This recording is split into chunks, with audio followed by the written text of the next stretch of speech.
you guys, if you want the latest and top stories, all you need to go is to SaraACarter.com. That's where you need to go. SaraACarter.com. It's a new year. It's a new life. It's a new way. Am I singing a song? I may be singing a song right now.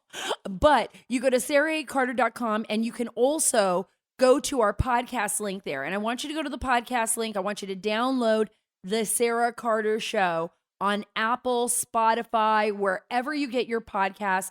Go there, get the podcast, because we have some of the most amazing guests and we have a lineup this year like you wouldn't believe. We've got updates on almost everything, and we're going to bring back some of our favorite guests and we're going to bring new guests. So I just want you to get there, go there, and you'll see what I'm talking about when you get to our new site. It's amazing. You'll have all the latest stories. You won't have to go to the Washington Post or the New York Times, which will basically give you some brainwash story that they got from the government. And we'll be talking about that actually in this show. What does it mean, to be an investigator? What does it mean to get the latest, stories out there to audiences and to inform the American public? And if you're getting them directly from a press release, you're not getting the real story.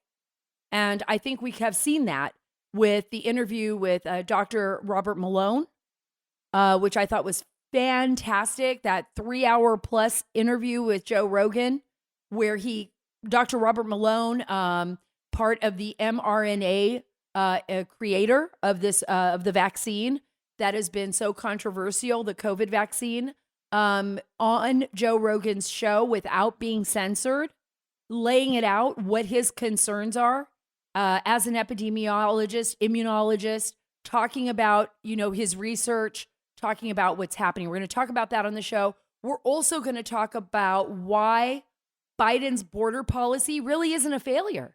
It's exactly what he wanted. It's actually a success for the Biden administration. I'm going to explain that to you. I was actually on the Next Revolution, Steve Hilton's show on Sunday night, talking about that with Lisa Marie Booth. The question, I think, is what is the goal, right? What is behind this policy of Biden's? Why is the left so focused on just dismantling and destroying our sovereignty on the border? And I think we need to ask ourselves those questions.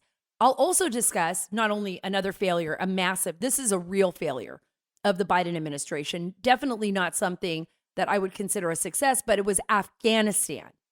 And I got to tell you, this is just exactly what I would expect from the former president of Afghanistan, Ashraf Ghani, who I just didn't even bother interviewing in all the years that I covered Afghanistan. I never bothered interviewing Ashraf Ghani. Why? Because pretty much everything that came out of his mouth was a lie.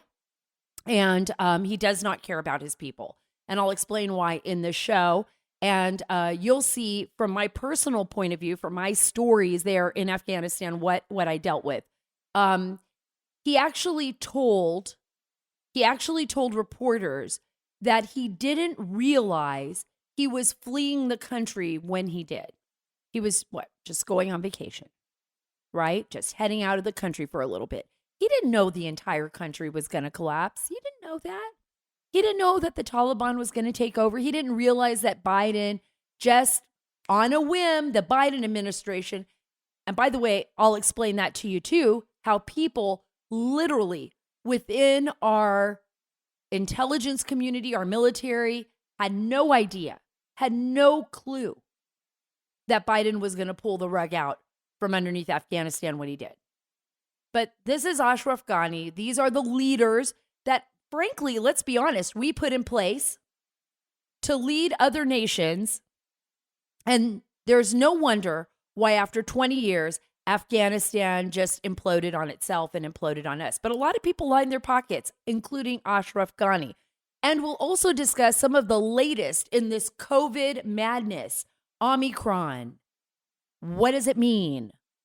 Why does it seem so ominous whenever Dr. Fauci talks about it? And then when you read about it, it's really a bit of a chest and head cold. So we're going to be talking about that and talking about like how insane, the left is about trying to continue on these lockdowns, mask mandates, all of these crazy mandates, which, by the way, so grateful for Governor Greg Abbott. I'm going to bring him on the show. So grateful for Governor Greg Abbott here in the great state of Texas, who has been literally fighting on the front lines in the courts, backing it up, any kind of lawsuits against these mandates, right? And I'll be talking about one of those too. So I want you to please follow, subscribe, get all the links at sara8carter.com. That's sara8carter.com.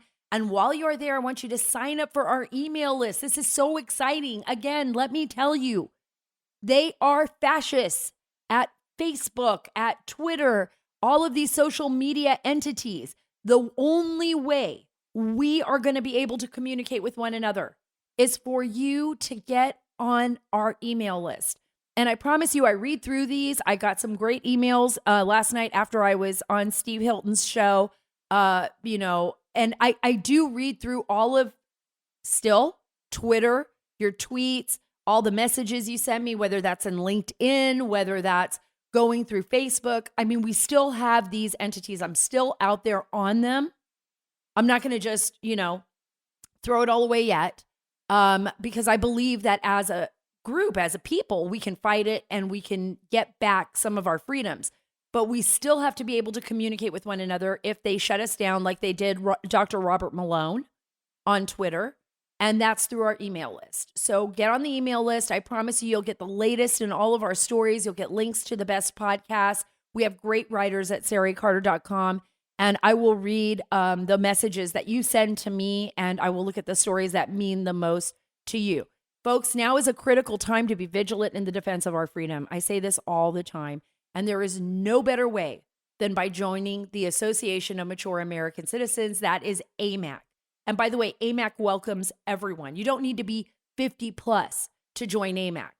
We need to start fighting for those essential liberties, those essential principles now. And that's why I'm so grateful to have AMAC represent this podcast, be a sponsor of this podcast. There is strength in numbers, folks, and together we can bring in one clear, resounding voice to Washington, D.C., and we can do that through AMAC. By fighting the good fight against reckless government spending, I tell you that all the time. Look at what the Biden administration has been doing, helping small businesses. Yes, I am a small business owner, and I believe in that, and I believe in that for America. I believe that small businesses make our nation, securing our borders, supporting our military. By joining AMAC, you are taking the first steps in saving the America you love. We'll be on the front lines. AMAC offers an alternative to just about every benefit that other group, AARP, offers, but without the liberal agenda. I stand with AMAC, and I hope that you will too. I encourage you to join today at amac.us/Carter. That's amac.us/Carter. The benefits of membership are great, but the cause is even greater. Join today at amac.us/Carter. What's happening on the border, folks? What is happening on our border? I've been looking at this for nearly 15 years now. And I can tell you this, what the Biden administration is doing is not a policy failure. You're saying, what, Sarah? How can you say that? Look what's happened to our nation. Look at what's happened to our national security. Look at the humanitarian crisis on the border. Look at what he's done. He's just allowed people to cross into our country from over 150 nations. It's like we have no sovereignty anymore. And I'm going to tell you this. What they are doing is exactly what they wanted to do. They are not idiots. They have basically dismantled every executive order put in place by President Trump. And I've said this, no president is perfect. But what President Trump did at the border was extraordinary. He was the first president. I mean, I never saw George Bush do this, President George Bush. I never saw President Obama do this to any extent, that really held to his word and was accountable for what was happening at that border. People were angry at him. They said, oh, it's anti-immigrant. Your executive orders are this, your executive orders are that. Title 42, remain in Mexico, is an affront to these people. President Trump, you're a racist. Stephen Miller, you're a racist. You know, the left threw out whatever they wanted. They just threw mud against the walls, just lied through their teeth. What is happening at the border under President Biden is really an atrocity. Who's going to pay the price? I want you to think about this. I want you to think about what they are doing. And then we're going to talk about the why. Why does the Biden administration want this chaos? Why have they allowed this to happen? I mean, this has not been that long. We're coming into the first year of the Biden administration. We're right here. He has literally dismantled, and his administration with Alejandro Mayorkas in charge, right? I love saying his name. I mean, literally dismantled the administration, has dismantled what happened at the border with President Trump. And at the expense of the American people. And by the way, at the expense of the migrants who are being trafficked into this country by drug cartels, by the most heinous of the heinous people. You can't even imagine the horrors of what happens to these children as they're being trafficked into our country. We have had over 1.7 million people cross the border in the last fiscal year. 1.7 million. People have been arrested, yes, very few. The majority are being released into the United States. And even though there is a battle right now in the Supreme Court for that remain in Mexico, and by the way, the Biden administration is now fighting to get rid of that as well. First, it was like, we want to get rid of it. Then the Biden administration was like, no, we're going to keep it, when they saw the American people were kind of irate about what was happening at the border and what is happening at the border. And now the Biden administration is saying, the Supreme Court, we don't want Title 42. We want to dismantle that as well. That means the remain in Mexico. I want you to think about how freely people are crossing into our country. And they are not being tested for the most part against COVID. We are being mandated to do so much. We're being mandated to take the vaccine. If we're at a company 100 or more, we're being mandated to wear masks on planes. We're being mandated to do this and that. We are being told that if we don't get the vaccine, that we are literally trying to kill other Americans. That is what the Biden administration and Dr. Anthony Fauci have told us, that we are literally a pariah on our nation. But everybody who's crossing the border, all those folks that are coming across the border, none of them are being asked. You know what's happening? My immigration and customs enforcement sources, my border patrol sources, my sources in the DPS, my sources in the government are saying, hey, guess what? We're loading them up on buses and we're sending them across the country. And by the way, you and I are both inundated with COVID this, COVID that, COVID-19, Delta variant, Omicron, which, by the way, if you look at every single story, every single study, even from South Africa where it originated, it is basically kind of a bad head and chest cold with like some weird headaches, and then it goes away for the most part. They haven't seen the death that we've seen under COVID-19. It could be, we don't know yet, and I'm certainly not an epidemiologist, the endemic, which means the end of this pandemic. So let's just be frank about what's going on here. If the Biden administration really believed that this COVID variant virus and all of these were just so deadly, they were going to destroy our nation, right? Right now, they would not be allowing people to flood through the gates of our border without any ramifications whatsoever. But guess what? The pharmaceutical companies they don't want mandated vaccines at the border. They don't want the Biden administration to do that. And according to Reuters, it's because they don't want to be liable in case one of their vaccines goes haywire or whatever. I don't know. In case somebody has a bad reaction to the vaccine. They don't want to be liable legally. So what about us? What happened to us? Are we not allowed to ask these questions? Are we not allowed to say anything? Right? And why would they be doing this? Is the Biden administration doing this just because they think, like for some reason, that once they bring in all these people from around the world, especially from the most poor countries, that these will be their next voting bloc? Is that why they are doing this? You have to wonder. You have to wonder. If you go to SaraCarter.com, you'll see this story, which is just, to me, incredible. And if you haven't read about it, you haven't heard about it, you don't know what you're missing, because you're missing half the story. But it's confirmed that U.S. taxpayers have been funding UN supported money cards. That's like debit cards. We've been paying for it, us.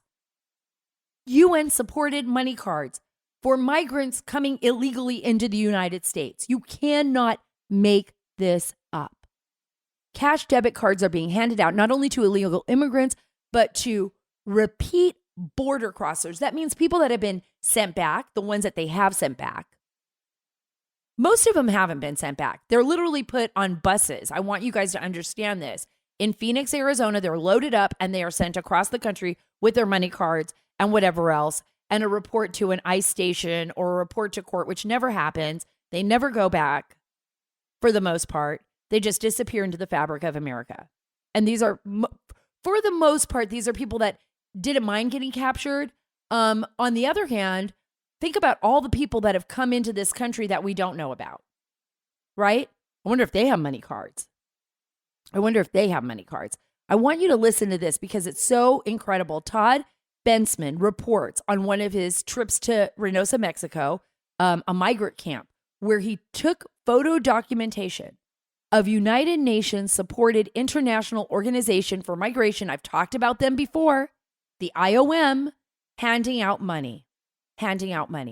Think about the $4 billion that Biden has allocated towards the border. Who do you think is going to get that money? That's taxpayer dollars, by the way. Who do you think is going to get our money?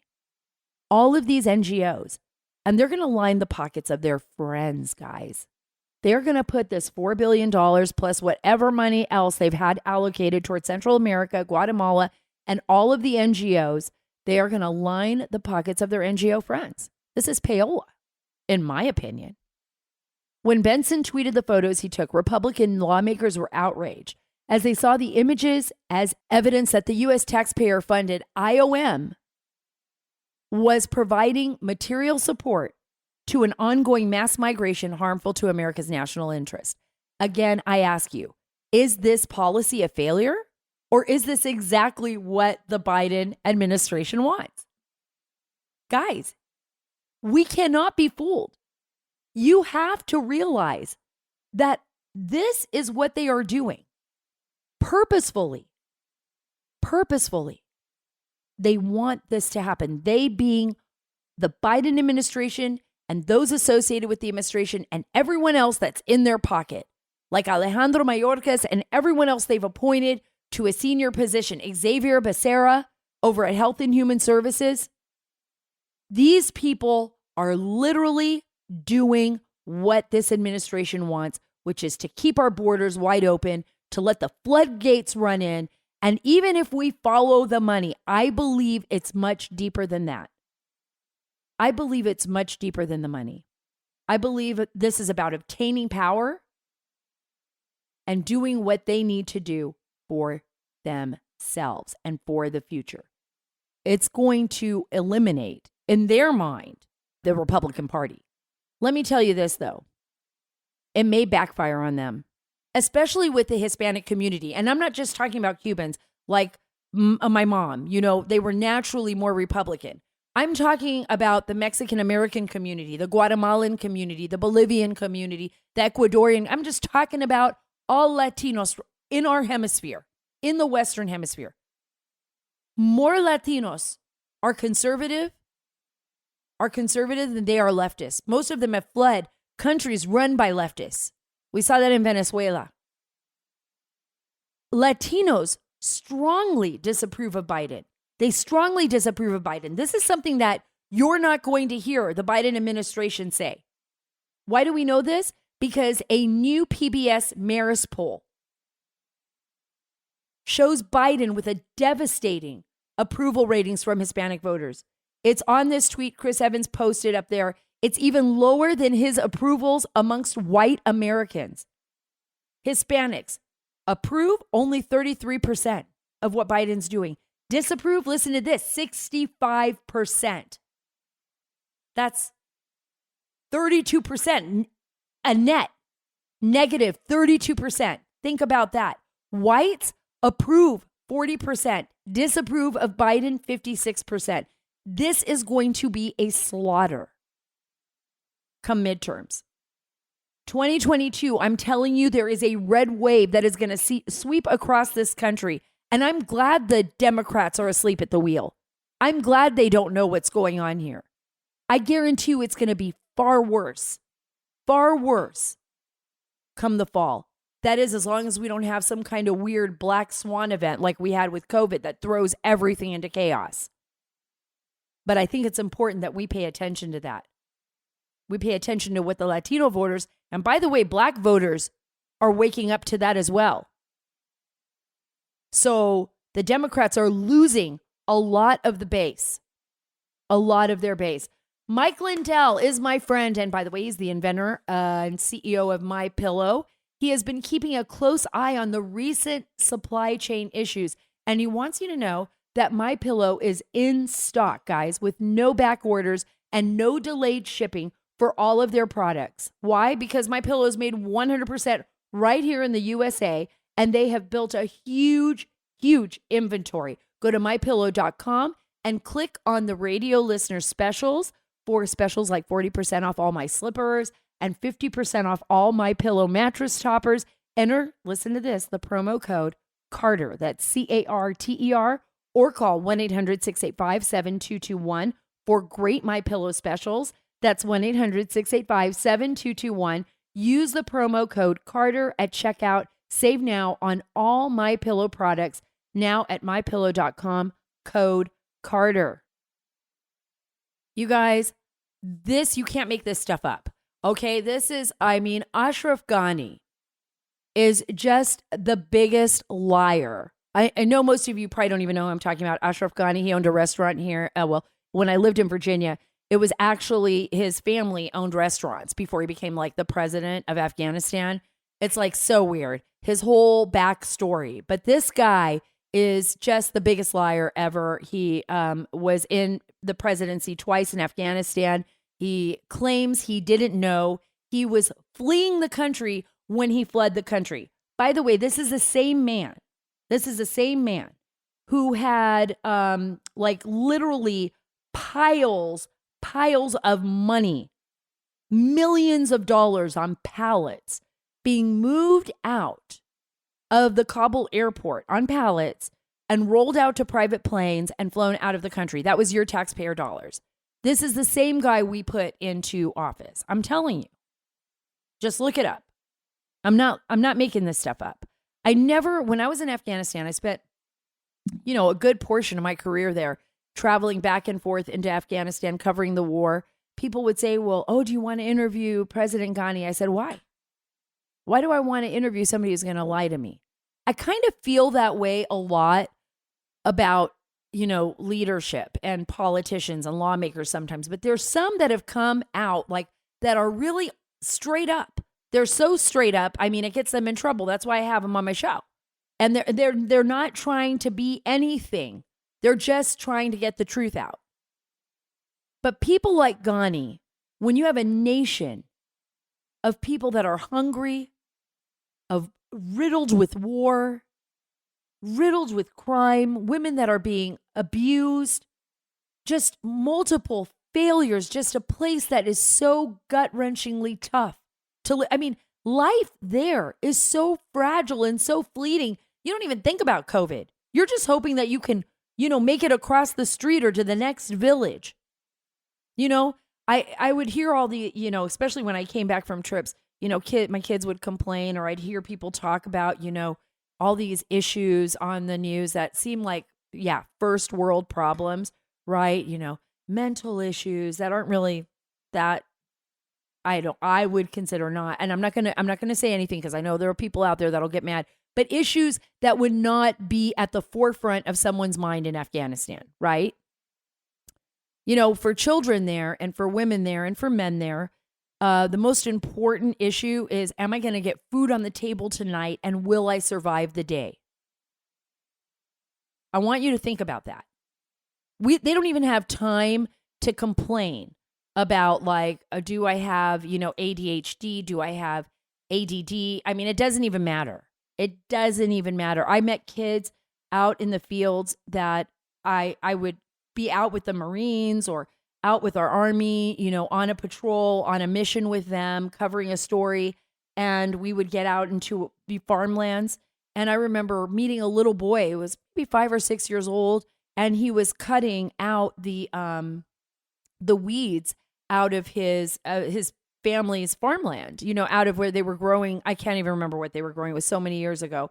But I remember sitting down with him, and he couldn't speak English, and I had an interpreter. And this little boy and I were talking. He was working. I mean, he had been working since before sunrise with his family. And I asked him, do you go to school? And he said, no, I don't go to school. I attend mosque, but I don't go to school. I work with my father in the farm. I mean, these are children. Do you have any toys? No. I think we gave him a soccer ball while we were there. He didn't even know what a toy was. It was just like, they just play with whatever out there. But then you have someone like Ashraf Ghani, who claims he didn't know he was leaving the country when his security team told him to leave Kabul as the Taliban closed in on the city in August. Ghani made the claim in an interview with the BBC. He should be ashamed of himself. Ghani has multi-millions, tens of millions, maybe hundreds of millions of dollars. Nobody's really sure how much money he left Afghanistan with on multiple times in Italian banks, in banks all across Europe. He, literally left his nation. He was the captain that deserted the ship. In the weeks before the fall of Kabul, Ghani promised repeatedly, remember this, that he was willing to die for his country. However, according to the BBC, Ghani fled after a security team told him that they would all be killed. Oh, well, I thought he was willing to die for his country. He ran away. He ran away, he said, with the intention of flying to coast. Apparently unaware that the city had fallen to the Taliban, Ghani instead went to Uzbekistan and then to the United Arab Emirates, where he has remained, where he lives like a king. And you know what? In the end, whose fault is this? It's ours. How many hundreds of billions of taxpayer dollars did we just waste with no accountability? Absolutely no accountability. How many lives lost? How many wounded? How many of our men and women and our intelligence agencies, as well as our military, have given their life, gave their life to fight so that Afghanistan would no longer become a hub for terrorism, only to watch the terrorists take the nation by literally our nation handing it over to them? Because the Taliban, they are nothing but terrorists. And I got to tell you this. It's like the joke was on us, right? The joke was on us. According to the New York Post, and I've talked to others, I actually think this is a low number, but Ghani is accused of stealing $169 million when he left Afghanistan as the Taliban neared Kabul. Okay, maybe I'll believe that. But he still took tens of millions, if not hundreds of millions more in the years that he was there, since we've been there, since 2001. Right? So think about that. That's your taxpayer dollars. While we see what's happening to our schools, while we see what's happening in our streets, we see the homelessness in our streets, the failure of some of our local governments and our state governments, and especially in democratic cities. When we see what's happened to our infrastructure, when we see what's happened in our nation over the years, think about, that's just the money that he stole. That's just the money that he stole, not the hundreds of billions of U.S. taxpayer dollars and lives wasted in Afghanistan when we could have done it in a few years. We could have put an end to the Taliban. We really could have done that. We could have put an end to Al-Qaeda right away. We didn't need to stop at the Pakistan border. We eventually went in there. You know, just like I said at the top of the show, right? Who's lining their pockets with money? Who's lining their pockets with money? This isn't just Biden failed miserably with Afghanistan, but this isn't just Biden's fault. I remember talking to President Trump about this. He wanted to know the same thing. He's like, what is going on right when he went into office? What is this war about? Where is the win? I remember the Pentagon failing to give President Trump an exit plan or a reason to be there. He was done with it. That's why President Trump wanted out too. I guess that was the one thing that Biden and him agreed on, except they would have done it a completely different way. President Trump would have not turned everything over to the Taliban the way that Biden did. He would have kept Bagram Airfield. He would have done a realistic exit of our allies. He wouldn't have deserted people. I'm still getting emails and text messages from people in Afghanistan that have been left there to die. Literally left there to die when this smirking President Ashraf Ghani and Biden and all of these leaders who do not give a rat's ass about us run away with all of our money. You know, I was going to make that a funny segment, and it actually turned into be a very serious and actually depressing segment, because it's hard to believe what they do right in our faces, and there is no one to be held accountable. Once again, no accountability while this Yahoo enjoys his life in the United Arab Emirates while people are still dying and suffering under the Taliban. I guess, you know, he got a great retirement plan by becoming the president of Afghanistan. What a joke. What a joke. I'll be right back in a moment. But first, the stock market is volatile, and the current administration looks to increase your taxes, pander to China, China, and mislead you about inflation. That's far worse than a few mean tweets. So in honor of better financial times, Universal Coin and Bullion is offering a 1-ounce pure silver tribute coin featuring America's 45th president, Donald J. Trump, at their cost. You'll get pure 1-ounce silver coin honoring former President Trump at the same price Universal Coin buys it from their vendors. Throughout history, silver and gold have been a hedge against inflation and a guaranteed asset you can turn to when times are uncertain. And with Biden and Harris in office, the uncertainty seems like it's getting worse. Diversify your portfolio. Add pure silver Trump coin to your investments now, and the postage is free. Call Universal Coin at 1-800-UCB-GOLD. That's 1-800-UCB-GOLD. Their professional staff, led by America's gold expert, Dr. Mike Fulgens, are waiting for you to call 1-800-UCB-GOLD to get you pure silver President Trump tribute coin at dealer's cost.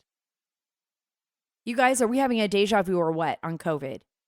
Teachers' unions, who have failed, by the way, I believe, our children miserably in the public school system, now want a 2-week pause on in-school instruction. They want another break. Where have we heard about a 2-week pause to fix everything before? Where have we heard that? Do you guys remember? 2-week pause. And then, you know, everything will get back to normal. It never did. I want you to realize what these teachers' unions are doing. They are doing everything they can to do nothing. Do you guys remember that one teacher that got caught? She was protesting, talking about, you know, she's going to be exposed to COVID. It's horrible. And then somebody found her like on Instagram laying out by a pool in Mexico when she should have been in school teaching. 2 weeks, test to stay, from National Educators United. That's their Happy New Year motto for 2022, while our students are failing. Look, we know now, based on the science, let's talk about the science, that children rarely pass COVID on to adults, and that they are not affected by COVID the way adults are. I mean, my daughter had it. She didn't even flinch. She didn't even know she even had it. Our friends' daughters had it. They were just perfectly fine. They were in lockdown for 2 weeks. It was like they didn't even feel it. Right? And now we have Dr. Anthony Fauci finally coming out and saying, oh, well, the stats on children at the hospitals, a lot of those children were tested and they tested positive for COVID, but they weren't in the hospital for COVID. They were there for like a broken arm or a broken leg or, they had something else. It's just that they showed up positive for COVID. So the statistics are kind of off because they weren't there for COVID. Do you see what I'm saying? That they were carrying the virus, but it wasn't affecting them. So Dr. Anthony Fauci finally says that now. But before, when we were saying it, we were conspiracy theorists or we didn't care about our grandparents. I want you to think about how insane this is. Don't be brainwashed by these teachers' unions and these alarmist tweets and statements that are being made that we have increased COVID transmissions nationwide. Now we've got to all get back to this 2-week lockdown. It has been horrific for our children. Our children have paid the price for this in suicide, in drug addiction, in child abuse that went unreported. That all started out with 2 weeks to stop the spread. That all started out with that. But it ended up with us punishing our children more than we could ever imagine. How horrible is that? And for so many of the babies and stuff that didn't even see people's faces, couldn't even respond to a smile or a laugh. The fact that we've become so divided that we don't even talk to each other anymore the same way. This is just crazy. And we're going to punish our children even more. I wish they could dismantle these teachers' unions. I would like to see these teachers' unions go by way of the dinosaur. I'm sick of them. They don't do anything. And this tenure for teachers, what a joke that is. Get rid of these teachers and these teachers' unions. They do nothing for us. And by the way, teachers' unions, listen to the parents. Listen to the parents. By the way, it's our taxpayer dollars. Once again, it's our money. Isn't it amazing? It's our money, our hard work that funds all these yahoos, all these people that deserve nothing. These failures. That's the tough part for me. Listen to this. Let's talk about the ever-changing requirements, right? Right now, the quarantine requirements. The CDC says there's no need for a negative test after the airlines have had a nightmare holiday season amid a test shortage, and now it looks like the negative test requirement is back. This is just, you guys, I'm telling you, we are being toyed with. This is not about science. This is about politics and policies that make no sense, that are just reaching out even further to control our lives. The bigger part of that is Dr. Anthony Fauci. It's like he cannot let go. Literally, he cannot let go of his power. He can't tell us, oh, things are getting better, because they are. They really are getting better. They are what's making it worse. They are what's making it worse. Listen to this from Dr. Anthony Fauci. I want you to hear this whole tweet. Person is without symptoms and infected, George, the idea of if a person is without symptoms and infected, that they need to be isolated for 5 days. Normally, that would be 10 days.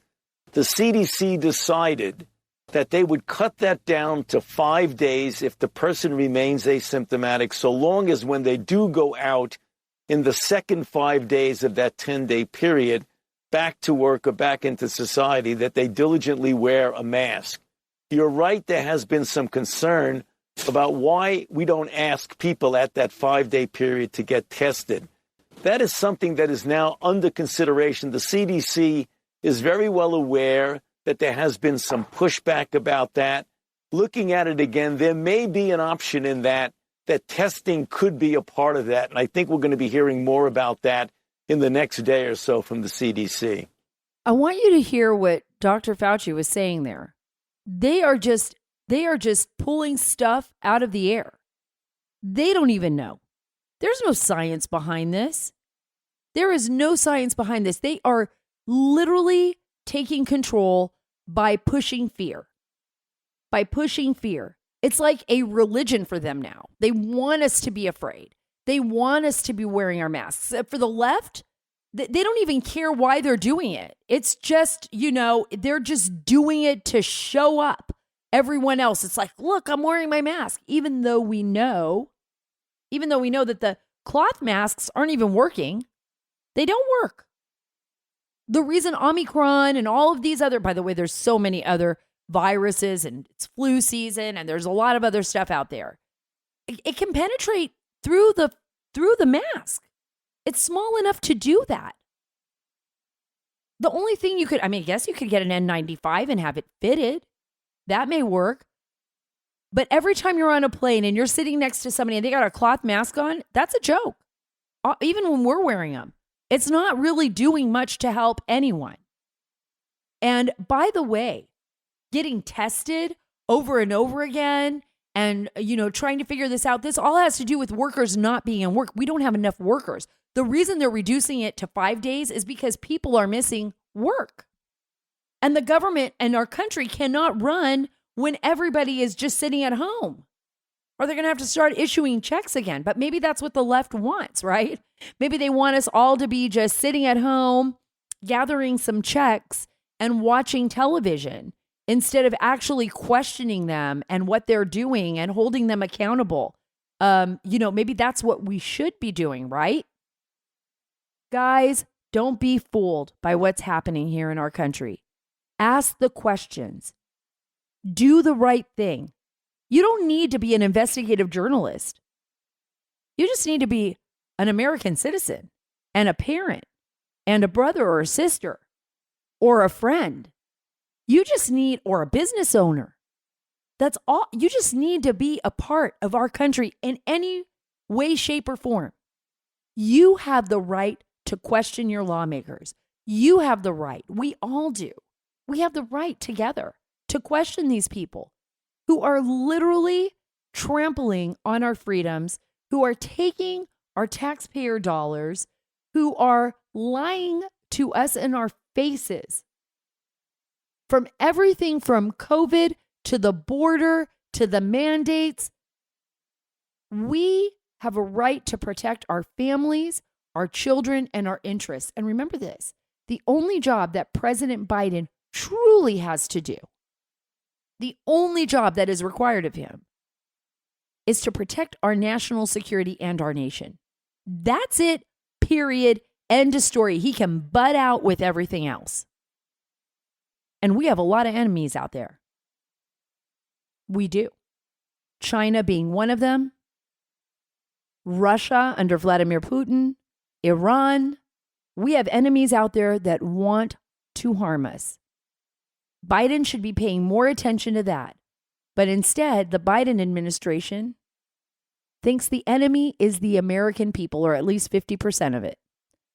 Folks, remember, go to saracarter.com. That's saracarter.com, where you can get all of our social media links, all of those out there. I promise you, I will read your tweets. I will read what you send me as far as email. And while you are at my website at saracarter.com, that's saracarter.com, sign up for our email list. I'll make sure that you get emails at least once a week with the latest stories and messages from me straight to you. And folks, it's right here at the Sara Carter Show. So I want you to go to your favorite platform, whether that's Apple, Spotify, wherever you get your podcasts. I want you to download this podcast. I promise you that right here at the Sara Carter Show, this is where we're taking the story back.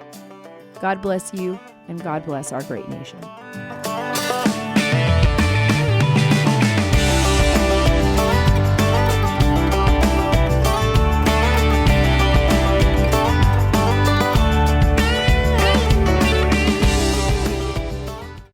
Today, I'm joined by Rebecca Weber, the CEO of the Association for Mature American Citizens. It's also known as AMAC. Can you share a little bit with the audience about your father, Dan Weber, and how he founded AMAC and why? My father formed AMAC after he recognized that the AARP really was not representing his values, and those values were really faith, family, and freedom. And my father believed in America's greatness. He believed that there was what he described as a cultural shift occurring in our country. He thought that the very, very foundation, the Constitution, was being disregarded. And we saw that the power of government was growing and individual freedoms were diminishing, were being threatened. And to get more specific was in 2006 when he said to me that he was canceling his AARP membership. And I said to my father, why would you do that? And he said, well, they've just named Harry Belafonte Man of the Year. And he went on to say that Harry Belafonte had commented to Hugo Chavez saying that George W. Bush was the greatest terrorist threat in America. And my father said something is wrong with that. So he saw the AARP make this sharp left turn. And that was when he said, let's form AMAC. And I said, let's do it. Rebecca, thanks so much for being with me today. I'm honored to have you and AMAC as a sponsor for the Sara Carter Show. You know, for more information, folks, visit amac.us/Carter.